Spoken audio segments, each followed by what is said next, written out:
Vozačka dozvola je nešto što je postalo sasvim normalno posjedovati. Kada neko kaže da nema vozačku dozvolu, ljudi ga čudno gledaju. U današnjem videu govorimo o tome kada je potrebno napraviti prijepis vozačke dozvole na Njemačku. Idemo nakon uvoda.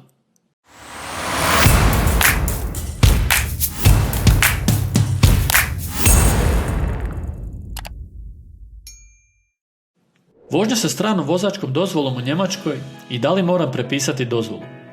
Vozači koji imaju strane vozačke dozvole, to jest dozvole iz zemlje iz koje dolaze u Njemačku, moraju pripaziti na neke stvari.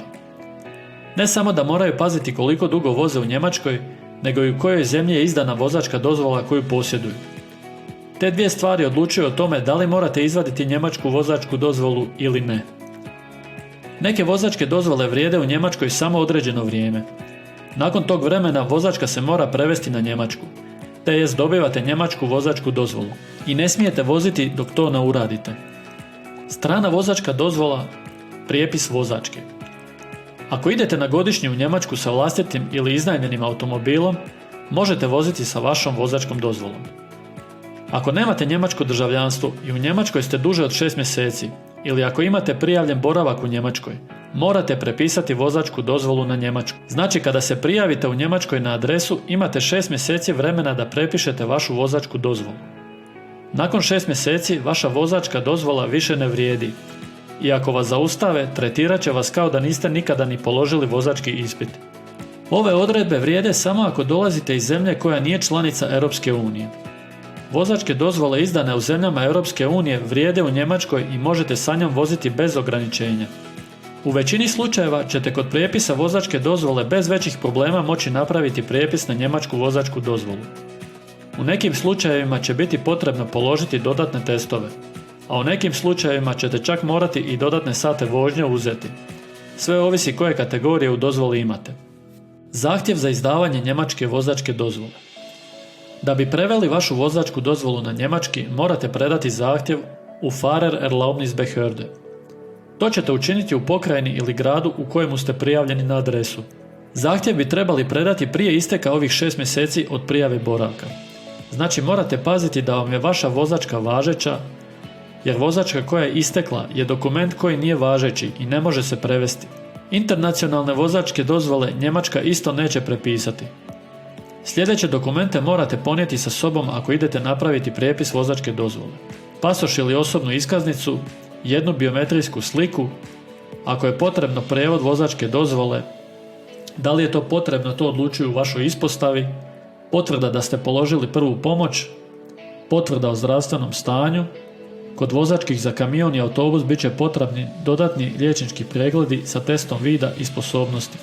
Kod prijepisa morate predati i originalnu vozačku dozvolu i ne možete ju zadržati. To je moguće samo ako imate potvrdu na kojoj piše da se nećete zadržati u Njemačkoj duže od 12 mjeseci.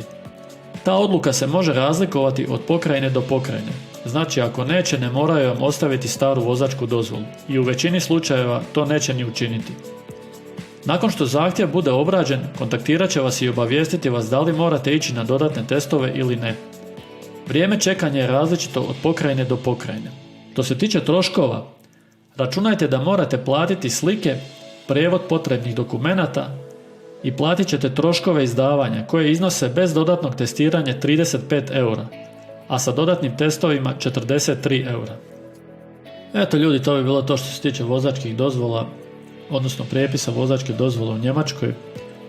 Svi koji dolazite iz zemalja koje nisu u Europskoj uniji morate to nakon 6 mjeseci napraviti, jer će vas tretirati kao da nemate vozačku dozvolu, znači kao da niste nikad vozili, polagali i tako dalje. Kazne su velike, nemojte čekati ako ste ovdje i ako ovdje radite, jednostavno morate to napraviti. Nije to nikakva velika stvar, to je brzo obavljeno. Htio bih vam ispričati jednu priču.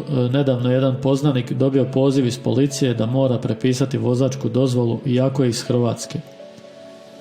Znači gospodin mu se predstavio da je iz te policijske postaje, radi se o jednoj policijskoj postaji ovdje u Minhenu. Predstavio se i rekao da je njegova vozačka više ne vrijedi, da ne smije voziti i ukoliko nastavi voziti da će dobiti kaznu, jel? Međutim, gospodin nije znao da je Hrvatska članica Europske unije. Znači on je uporno njemu tvrdio da Hrvatska nije članica Europske unije i da on to mora napraviti. Onda je on mene kontaktirao, malo smo porazgovarali i rekao sam mu da ode jednostavno u policijsku postaju i pita u čem je problem. I naravno da to uopće nije bila istina, znači može potpuno normalno voziti zato što je Hrvatska članica Europske unije. Sve vozačke dozvole koje su izdane u zemljama Europske unije vrijede u Njemačkoj isto kao i Njemačke. Znači tu se uopće ne morate s nikim raspravljati. Ako je vaša vozačka izdana u zemljama Europske unije, ta vozačka u Njemačkoj vrijedi, bez obzira odakle vi dolazite.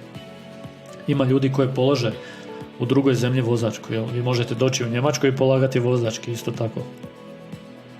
Uglavnom, sad vi možete misliti koliko ljudi je taj čovjek taj dan nazvao i napravio im stres i probleme, jer evo ovaj poznanik koji je mene nazvao, on ima posao u kojem vozi kombi svakodnevno, dostavlja pića i kojemu je vozačka potrebna, jer bez vozačke ne može raditi.